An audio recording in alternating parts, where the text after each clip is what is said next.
세상에는 두 나라가 있습니다. 예. 우리가 머리로는 아는데 잊어버릴 때가 많이 있거든요. 그런데 분명한 것은 두 나라, 두 왕국이 존재한다는 것이죠. 그리고 하나님이 다스리는 나라와 또 사탄이 지배하는 그런 두 나라, 두 왕국이 실존하고 있습니다. 이거는 뭐 눈에 보이지 않는다고 해서 가상의 현실이라든지 그런 게 아니죠. 실제로 우리 삶 속에 존재하고 있는 것이 두 나라이고, 이것의 긴장 관계는 항상 팽팽하게 이어져 오고 있습니다. 오늘 우리가 읽은 이 말씀, 이 창세기 때로부터 시작하여서 주님께서 다시 오실 그때까지 이 두 나라의 긴장 관계는 계속되고 영적인 치열한 싸움은 가면 갈수록 더 깊어질 것이다 하는 것을 먼저 우리 마음에 한번 새기는 게 좋겠습니다. 우리가 잘 아는 빌리 그레함 목사님이 계시죠. 그 목사님과 함께 1950년대에 대중전도자로서 굉장히 이름을 크게 날리던 그런 분이 한 분 계셨는데, 그분이 찰스 템플턴이라는 분이었습니다. 이분이 아주 방탕한 생활을 하다가 젊었을 때 주님 앞에 큰 체험을 하면서 돌아와서 이분이 복음을 증거할 때 많은 청년들이 회개하고 돌아오는 역사가 있었다고 해요. 그런데 이분이 어느 순간에 무신론자로 돌아섰습니다. 왜 그런가? 이분이 라이프지에서 사진에 아프리카의 어떤 한 여인이 먹을 것이 없어서 그 굶어 죽은 아이를 이렇게 팔에 안고 하늘을 원망스럽게 바라보는 그 사진 하나에 이분이 꽂혀서 하나님이 정말 계신가 하는 그런 이제 신앙의 회의를 갖게 된 거죠. 사실 우리도 신앙생활 하다 보면 세상의 그런 문제들 때문에 정말 하나님이 살아 계신가 아닌가 이런 질문들을 하는 것이 사실입니다. 어쨌든 이 찰스 템플턴이란 분은 그래서 어떤 이야기를 했는가 하면, 아니 자기를 믿지 않는다는 이유로 어떻게 사람을 영원히 고문할 수가 있는가, 죽지도 못하게 하면서 영원히 고통 속에 있게 하는 것이 이게 사랑의 하나님이 할 짓인가, 그런 반문을 했죠. 그러면서 아무리 흉악한 범죄자라도 그렇게 할 수는 없을 것이다 라면서 기독교를 향해서 하나님을 향해서 공격을 했었습니다. 그러나 이 참 친하게 지내던 빌리 그레함 목사님도 그 친구가 그렇게 됐으니까 얼마나 쇼크였겠습니까. 그래서 이분도 깊이 고민하고 자신도 현실적인 문제 앞에서 이걸 어떻게 대답해야 될 것인가 고민하다가, 빌리 그레함 목사님은 말하자면 기도원과 같은 그런 곳으로 하나님의 말씀을 들고 기도하러 들어갔고, 이분은 그냥 이제 세상으로 무신론자로 나가버리고 말았죠. 빌리 그레함 목사님도 많이 고뇌하면서 얻은 결론은, 하나님 제가 다 이해할 수 없습니다. 성경을 안다고 하지만 그걸로 제가 다 설명할 수도 없다는 것 제가 고백합니다. 그러나 나는 이 성경을 하나님의 말씀으로 받아들이고 세상적인 지식이나 판단은 유보하고 내가 나의 믿음을 먼저 우선순위에 두겠습니다 라고 하면서 빌리 그레함 목사님은 다시 신앙 속으로 돌아왔지만, 그러나 제가 말씀드린 이 찰스 템플턴은 그만 무신론자로 영영 가버리고 말았죠. 83세쯤 됐을 때 어떤 한 기자가 이분을 찾아갔다고 합니다. 그때 이 무신론자인 이분은 여전히 무신론자인 것을 주장을 하면서도 치매로 인한 그 두려움에 굉장히 떨고 있었다고 해요. 그러면서 그분이 지금은 어떠냐고 하니까, 사실은 지금 나는 그분이 너무 그립다 이런 고백을 했다고 합니다. 네, 참 이게 인간의 연약함이기도 하고 인간의 죄악의 모습이기도 한 것이지요. 우리는 지옥을 흔히 꺼지지 않는 뜨거운 불 속에서 영원히 고통을 당하는 것이다 그렇게 알고 있습니다. 예, 사실이고요. 그러나 불이 이 지옥 고통의 핵심은 아닌 것이지요. 불이라는 이 개념은 상당 부분 신학자들은 좀 상징적인 의미가 있다. 그렇게 받아들입니다. 진짜 지옥의 고통의 핵심은 무언가 하면 하나님을 거부하고 자기 스스로 하나님을 멀리 떠나가 버린 그 삶에 대한 후회와 자책과 분노가 바로 이 지옥 고통의 핵심이라고 말할 수 있는 것이죠. 아까 그 찰스 템플턴과 같은 모습이 되는 것입니다. 그러므로 하나님은 사람들을 지옥으로 떠다미는 그런 분이 아닙니다. 사람이 지옥 가는 것에 대해서 그 누구보다도 가장 싫어하고 애통해하는 분 누구겠습니까? 그분 바로 하나님이십니다. 그런 곳이 있기 때문에 너희가 절대 그곳에 가면 안 된다. 그러면서 마귀의 세계에 속아서는 안 된다. 그렇게 또 진리를 우리에게 가르쳐 주시고 사람들이 지옥에 가지 않도록 심지어는 자기 아들을 인간의 몸을 입고 이 땅에 오게 하셔서 십자가에 내어주신 분이 바로 하나님이시지요. 그렇기 때문에 지옥은 하나님이 고문을 하는 그런 곳이 지옥이 아니지요. 우리를 지옥으로 끌고 가려고 하는 존재가 누가 있습니까? 그건 바로 하나님이 아니라 마귀 사탄이 인간들을 지옥으로 끌고 가려고 하는 것입니다. 자기가 지옥으로 가야 되는데 그 가야 할 그곳으로 사람들을 어떻게든 끌어들여서 몰고 가려고 하는 것이 바로 사탄의 일이 되는 것입니다. 그 사탄의 속임수에 빠져서 하나님을 대적한 사람들의 선택의 결과가 무엇인가? 그게 바로 지옥이라는 것이지요.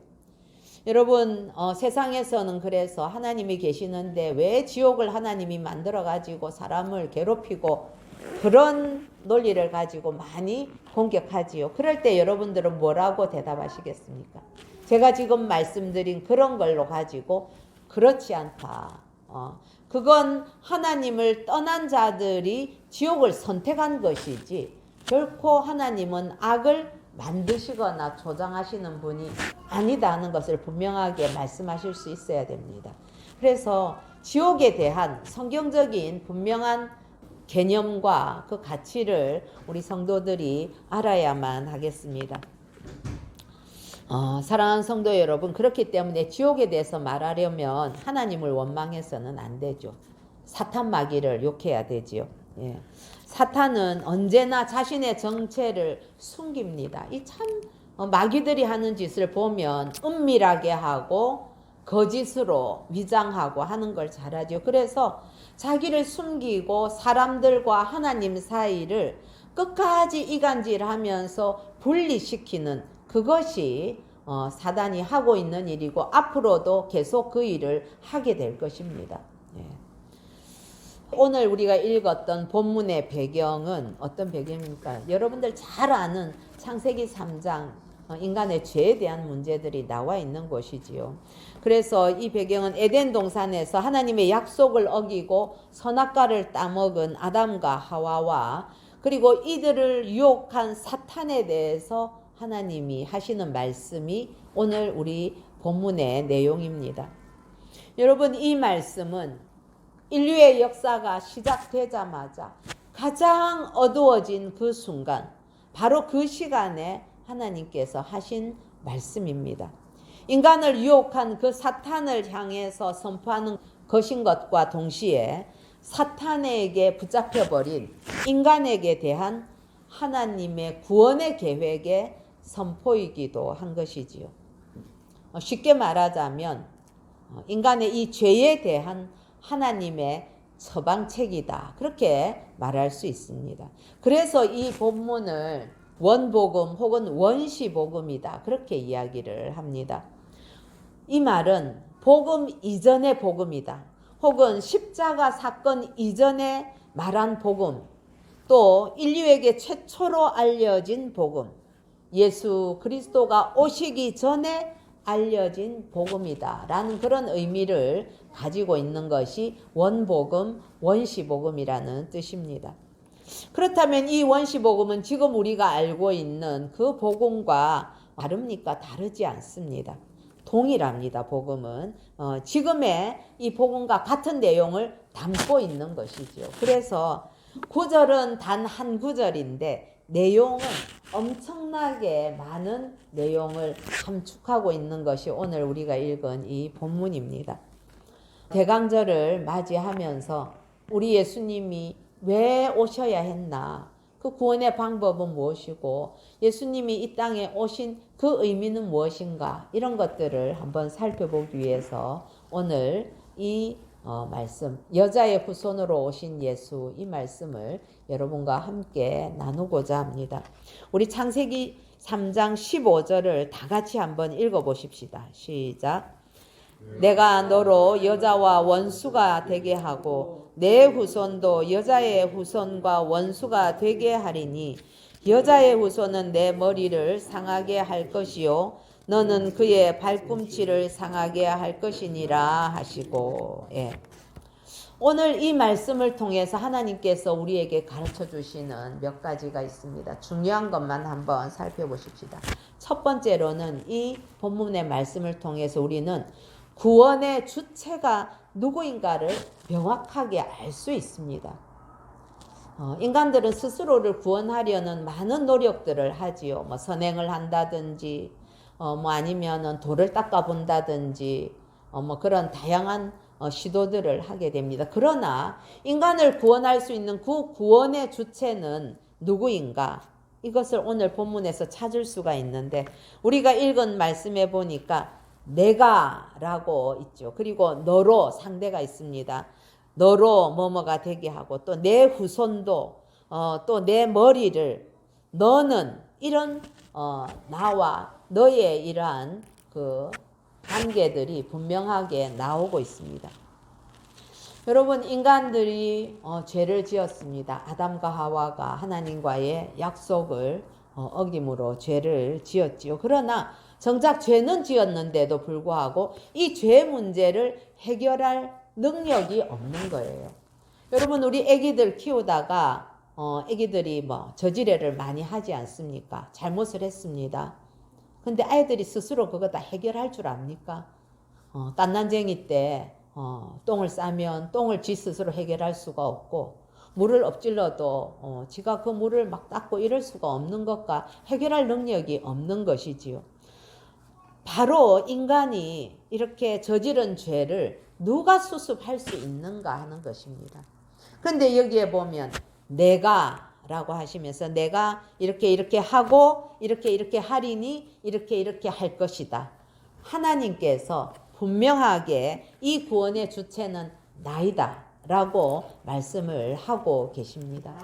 참 이거는 우리가 분명히 알고 확신을 가지고 있어야 됩니다.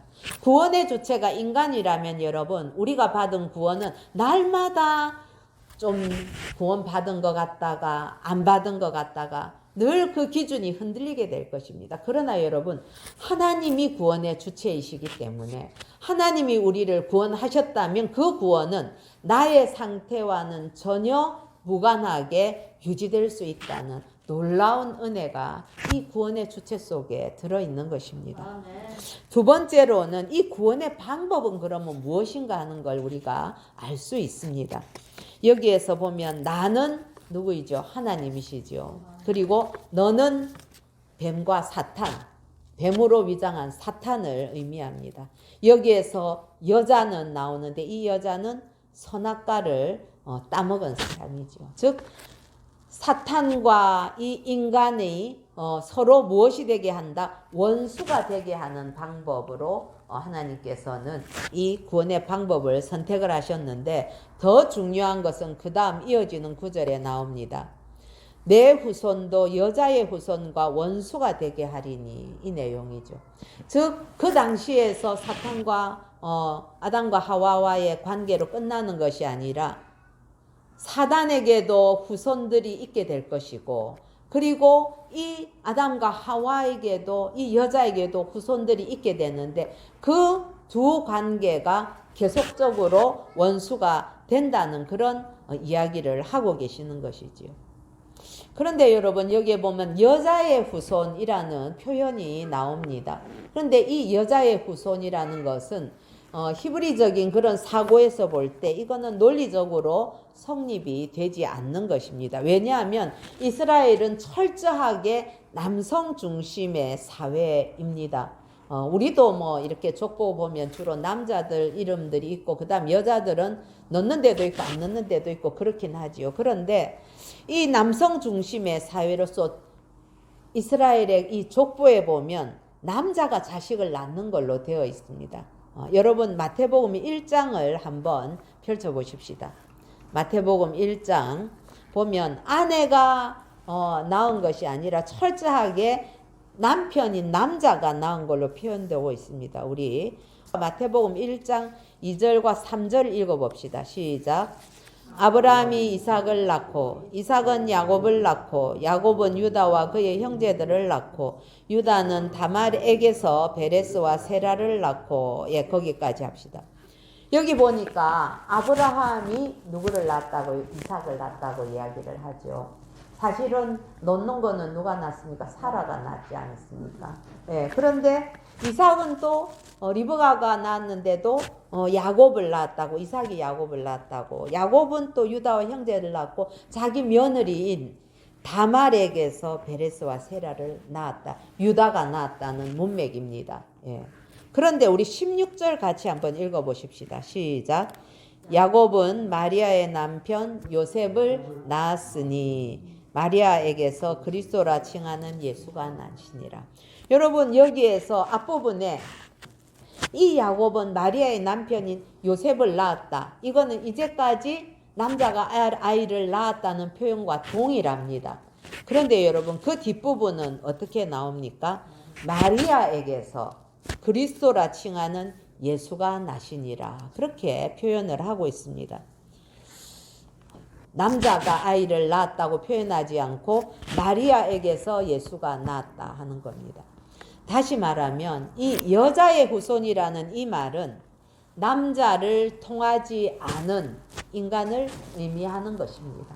그래서 여자의 후손은 인류의 역사 중에서 단 한 사람, 예수 그리스도만이 여자의 후손으로 이렇게 표현되고 있는 것이죠. 이 여자의 후손은 하나님이 보내실 메시아이고 그리고 그분은 바로 사람에게 오신 예수님을 의미하는 것입니다. 자, 그렇다면 예수님은 왜 여자의 후손이어야 되는가? 남자의 후손이 아니고 여자의 후손이어야 되는가 하는 그런 질문을 하게 됩니다. 우리가 이 대강절에 예수님의 탄생이나 이런 것들을 생각하면 우리 당연히 그런 질문들 할 수 있습니다. 근데 왜 여자의 후손이어야 하는가 하면 그건 완전한 구원자의 그 조건을 충족시키기 위해서 그렇습니다. 여러분 구원자가 되기 위해서 다른 사람들의 그 죄값을 감당해야 되는 구원자라면 그분이 죄가 있어서는 안 되겠죠. 죄가 있으면 자격 요건에 미달입니다. 그러나 죄만 없다고 해서 되느냐? 그건 아닙니다. 왜냐하면 우리 인간의 문제를 해결하기 위해서 오시는 거기 때문에 우리와 같은 인간이어야만 하는 것입니다. 그래서 천사가 우리의 죄를 대속할 수 없는 것입니다. 천사가 아무리 죄가 없다 하더라도 인간이어야만 인간을 대신해서 죽고 그 죄값을 대속할 수 있어야만 이 구원자의 요건을 충족하게 되는 것이지요. 그래서 이 두 조건을 만족시켜야만 그런 존재라야만 자기 백성을 그 죄에서 구원할 수 있는 구원자의 자격이 있기 때문에 진정한 메시아 구원자는 바로 여자의 후손이어야 하는 것입니다. 자, 그런데 여자 혼자서 애를 낳을 수가 있습니까? 못 낳지요. 그래서 성령으로 잉태가 된 것입니다. 완전한 하나님이 완전한 인간이 되셔서 죄 없는 인간으로 우리 가운데 오셔서 우리를 구원하기 위해서 메시아는 바로 여자의 후손으로 오셔야만 했던 것입니다. 그런데 바로 이제 그러면 처녀가 어떻게 애를 낳는가? 물론 성령으로 우리는 잉태했다는 것을 미리 알고 있기 때문에 그렇게 이해할 수 있지만은 일반적으로 처녀가 애를 낳는 것과 예수님이 동정녀 마리아에게 태어나는 것과는 이거는 전혀 다른 차원의 이야기이다 하는 것이지요. 실제로 처녀는 혼자서 애를 낳을 수가 없습니다. 예, 그러나 아주 달라지는데 이것은 예언 때문에 그렇습니다. 예언 때문에 뭐 요즘은 의학적으로 뭐 처녀 혼자도 이렇게 뭐 다른 남자의 어떤 정자를 이식을 해가지고 낳을 수 있는 기술적인 방법은 있습니다만은 그거는 인위적으로 조작을 한 것이지요. 예수님의 마리아를 통한 동정녀 탄생과 그냥 처녀가 애를 놓는 이 문제와 전혀 질적으로 다르다는 것은 바로 예언이 있느냐 없느냐 하는 문제입니다. 여러분 이 창세기가 기록될 때 지금 3장 15절에 하나님께서 예언하신 이 내용은 사실은 사람들이 여자의 후손이 이 사단의 머리를 짓밟는다. 그래서 이긴다. 이런 거에 대해서 이해를 잘 하지 못했을 것입니다. 구체적으로. 그런데 세월이 지나면서 역사 속에서 BC 한 700년경쯤에 이사야가 이 여자의 후손에 대해서 보강 설명을 해주는 예언을 하게 됩니다. 우리 이사야 7장 14절 시작. 그러므로 주께서 친히 징조를 너희에게 주실 것이라. 보라, 처녀가 잉태하여 아들을 낳을 것이요 그 이름을 임마누엘이라 하리라. 예, 아까 우리 찬양도 했었지요. 여기 보니까 처녀가 잉태해서 아들을 낳는다라고 여자의 후손으로 오실 것에 대한 어떤 부연 설명을 이 이사야의 예언을 통해서 하고 있는 것이면서 구체적으로 그 내용을 해석을 해주고 있습니다. 그리고 하나님의 때가 차서 예수님이 오셔야 할 그 때에 하나님의 때에 마리아와 요셉이 정혼을 하게 됩니다. 아직 결혼은 하지 않은 상태입니다. 이스라엘에서는 이 정혼과 결혼은 구별이 되는데 정혼은 미리 법적으로는 부부가 되는 것으로 볼 수 있습니다. 예. 그러나 정혼에서는 육체적인 관계를 맺거나 그렇게 하지 않습니다. 법적으로 이 사람은 율법에 의해서 결혼을 한 상태입니다. 그러나 결혼은 동거하면서 함께 살기 시작하는 거죠. 그래서 정혼하는 기간들이 보통 1년 이상 이렇게 됩니다. 자, 정혼을 했는데 아직 결혼은 안 한 상태이기 때문에 마리아는 어떤 몸입니까? 아직 처녀인 남자를 알지 못하는 동정녀의 몸이 되었죠. 그래서 예수님이 이 마리아의 몸에서 태어남으로 말미암아 여자의 후손이라는 그 예언이 성취가 되는 것입니다. 동시에 법적인 부부이기 때문에 요셉을 통해서 그렇게 다윗의 자손으로 오리라는 그 예언도 성취가 되는 것이지요. 그러면 이런 질문을 합니다. 아니 그러면 남자도 없이 그냥 혼자 있는 여자에게 나오면 안 되느냐? 그거는 안 되는 거죠. 왜냐하면은 마리아를 통해서 오시는 이 분이 남자의 손을 거치지 않은 성육신, 성령으로 잉태해서 태어나게 되는 이 사건에 대해서 보호하고 증명해 줄 남자가 필요한 것이죠. 그래서 요셉이 필요한 것입니다. 여러분 참 정말 절묘한 논리입니다. 이 논리를 우리 어떻게 인간의 이성으로 이거를 만들어내고 이거를 증명하고 이럴 수가 있겠습니까?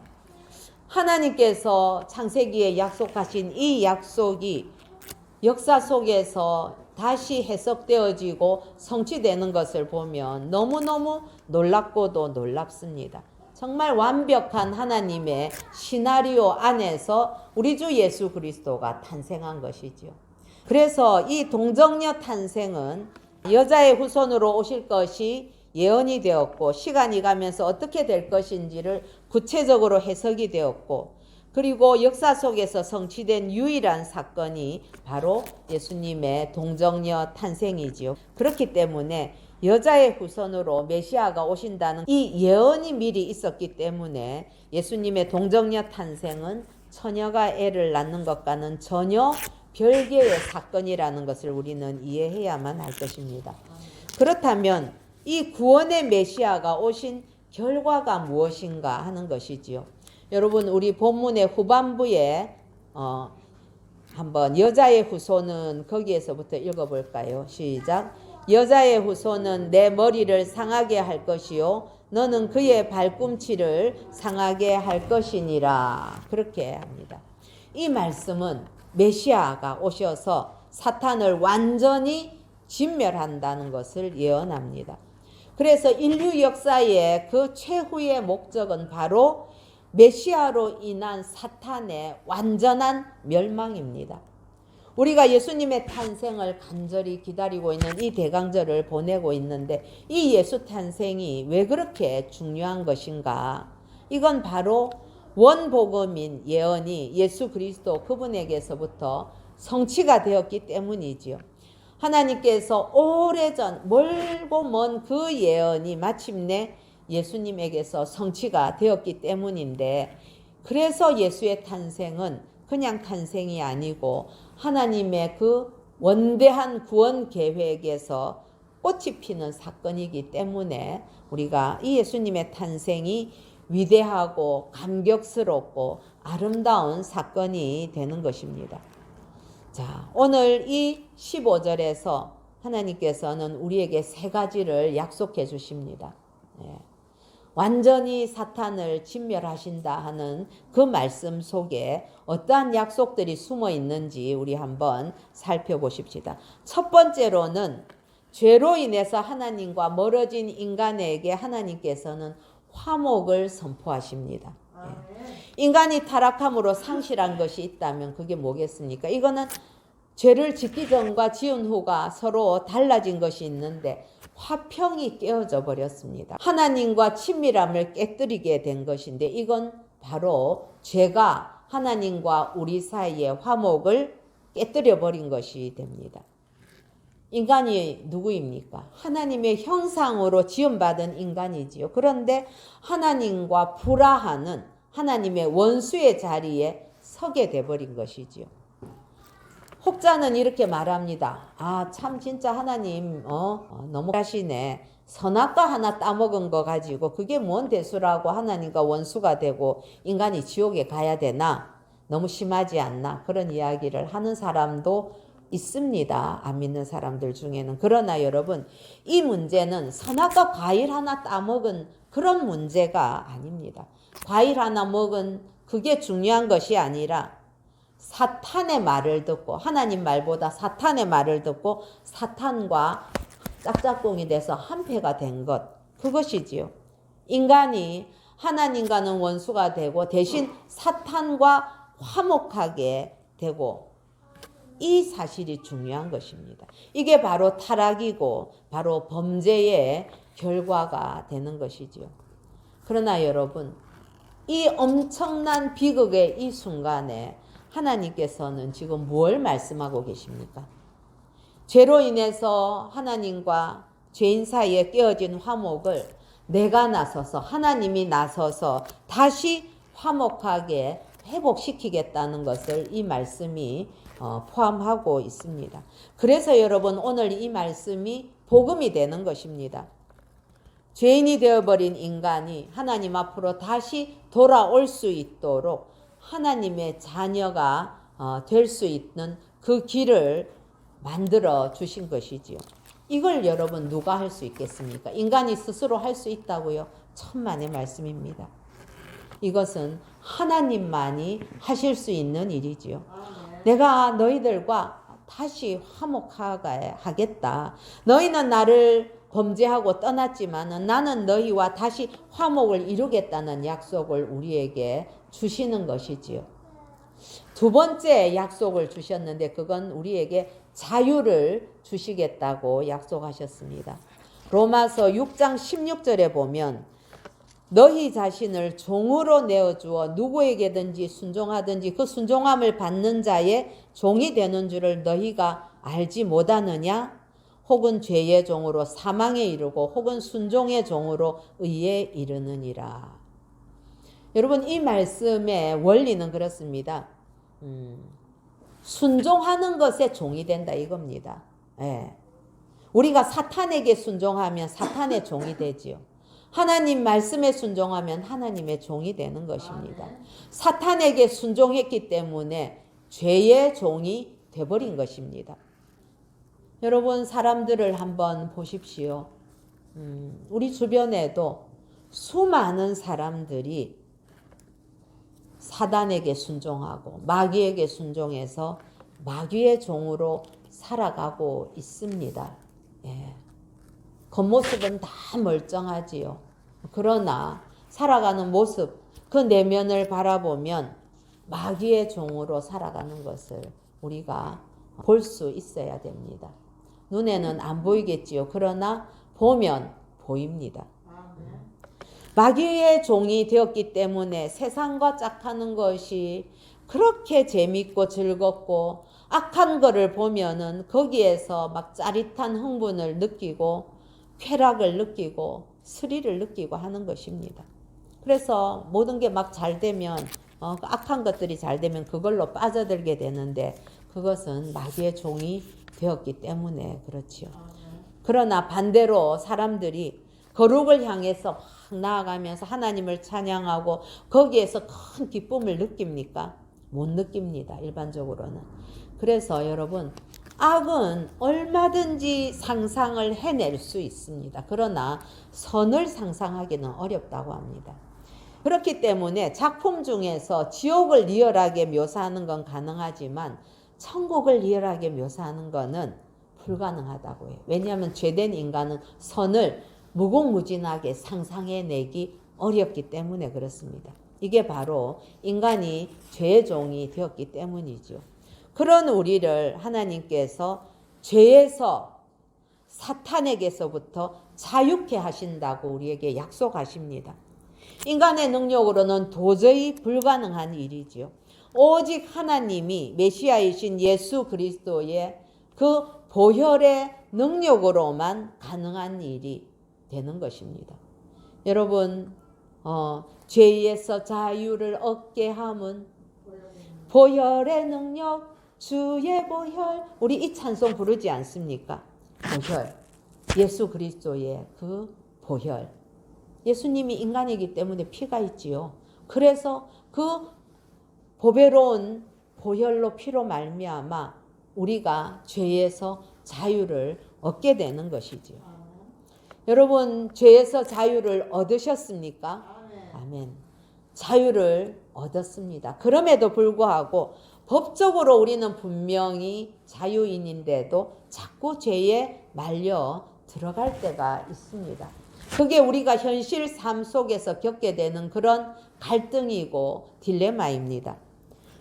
그러나 분명히 우리가 부분적으로 일상 속에서 죄를 짓는다고 해서 우리의 소속이 바뀐 것은 아닙니다. 우리의 신분은 자유인입니다. 그래서 우리가 자유인으로서 해야 될 일이 있다면 그게 무엇인가 하면 죄가 우리를 덮쳐서 우리를 정말 그 죄의 올가미 속에 그물로 확 쳐서 붙잡으려고 할 때에 우리는 죄와 싸워야만 합니다. 그래야 우리의 자유를 유지할 수가 있습니다. 여러분, 싸우는 것 참 하기 싫은 일입니다. 뭐 좋은 일 아니죠, 싸우는 것. 저도 특히 싸움은 늘 피하고 싶은, 도망가고 싶은 게 제 마음입니다. 그런데 여러분, 상대와 절대로 안 싸우기 위한 방법이 있는데 그거는 내가 상대한테 머리 숙이고 종으로 들어가면 상대랑 싸울 필요가 없지요. 그러나 여러분, 사단이 우리를 싸움을 거는데 우리가 싸우기 싫다고 그 사단의 종이 되어서야 되겠습니까? 예를 들어서 북한하고 절대로 싸우지 말자고 절대 평화를 주장하는 사람들이 있습니다. 지금도 종북주의자들은 그렇게 하지요. 그러나 그렇게 절대로 안 싸우고 절대 평화를 하려면 간단하지요. 그냥 북한의 종이 되면 간단합니다. 북한이 하자는 대로 다 해주고 거기에 종으로 들어가면 되죠. 그러나 종이 되지 않으려면 그러면 어떻게 해야 됩니까? 우리는 싸워야만 하는 것입니다. 자유를 지키기 위해서는 싸워야 되는 것이죠. 그래서 자유를 위해서는 싸움이 필요하다는 것이 군사학의 가장 기본이라고 합니다. 그렇기 때문에 절대 평화만을 주장하게 되면 그건 절대 종이 되는 수밖에 없습니다. 여러분, 자유를 누리려면 싸울 각오가 되어 있어야 합니다.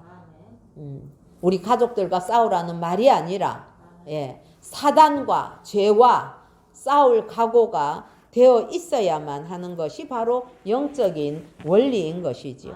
그래서 하나님이 내게 주신 그 자유를 지키기 위해서 우리는 죄와 피 터지게 싸울 준비가 되어 있어야 되고 때가 왔으면 우리는 죄와 싸워야 하는 것이지요. 세 번째로 하나님이 우리에게 약속하신 것은 승리를 약속하셨습니다. 오늘 말씀해 보니까 여자의 후손은 내 머리를 상하게 할 것이요 그랬습니다. 여러분, 우리가 그림으로도 상상해 볼 수 있지만 메시아가 오셔서 뱀의 머리를 꽉 발로 밟고 있으면 뱀의 꼬리가 잠시 팔딱팔딱 거리면서 우리의 뒤꿈치를 상하게 할 수는 있겠지만 죽일 수는 없는 거지요.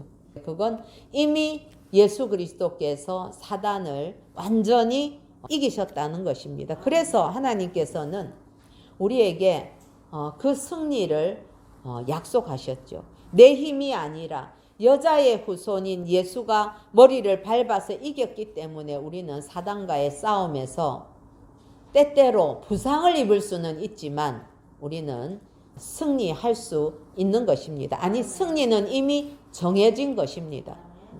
그래서 우리가 죄의 유혹을 받을 때에 예수 이름으로 물러가라. 우리 그렇게 표현하지 않습니까? 왜냐하면 내 힘으로는 못 이기지만 예수의 승리를 통해서 우리에게 그 승리가 보장이 약속되었기 때문에 그래서 우리가 예수 이름으로 물러가라고 하는 것이지요. 그러면 진짜 물러갈 수밖에 없습니다. 사단은. 우리가 힘든 과정 속에서도 만약에 최후의 승리가 보장되어 있다. 그런 결과가 우리에게 보장되어 있다면 아무리 힘들어도 우리는 끝끝내 버텨낼 것입니다. 그래서 하나님께서는 우리에게 이 승리를 약속해 주셨습니다. 사랑하는 성도 여러분, 이 창세기 3장은 죄에 대한 인간의 실패를 말하는 굉장히 어둡고 우울한 장입니다. 그러나 인간이 전적으로 무능해진 그 순간에 그 시점에 하나님께서 먼저 찾아오셔서 약속을 해주셨습니다. 여자의 후손으로 메시아가 올 것이며 그를 통해서 승리하게 될 것이다 라고 오늘 말씀에서 약속을 해주셨고 이것이 바로 원복음의 내용이 되는 것이죠. 사랑하는 성도 여러분, 우리를 구원하기 위해서 선포하신 이 하나님의 계획이 너무나 감격스럽고 놀랍습니다. 하나님의 이 놀라우신 계획과 그 계획을 이루어 가시는 열심, 그 논리적인 치밀함, 이런 것이 하나님이 우리를 뜨겁게 사랑하시는 그 사랑 안에서 다 빚어진 것이라는 것을 기억하며 우리가 감사하는 마음으로 예수님의 탄생을 기다리십시다.